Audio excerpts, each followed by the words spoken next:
This is another Fox News alert. Reuters is reporting that North Korea has fired an unidentified projectile into the sea off its eastern coast, according to the South Korean news agency.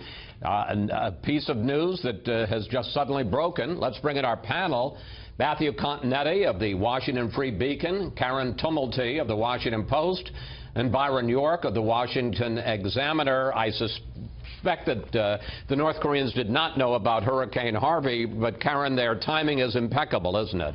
Yeah, they do have a knack, it seems like, for sort of adding chaos on top of chaos. So, but the frequency of these things, I think, is the thing that's got to be most worrisome right now.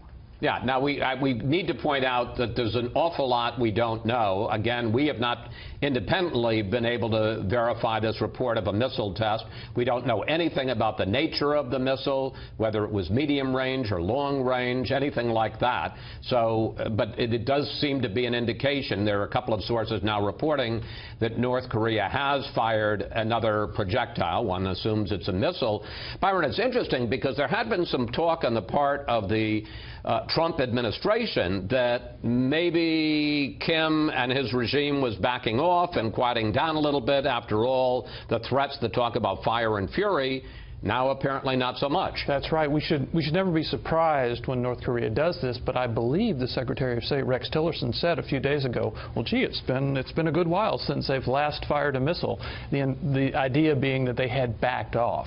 Now, if this is true and they've done it again, I think Tillerson will have to reconsider his statements. But I think there was some optimism in the administration with this idea that perhaps they had backed off the threats to Guam and maybe just pulled back a little bit. So we'll have to see what this is now. All of which would seem to point out, Matthew, something that is fairly self-evident, which is you can't count on Kim Jong-un to do anything except the unexpected. No, not at all. They have to learn what missile they fired and where it was directed. Of course, that plays a lot into exactly what type of response he's expecting from the United States.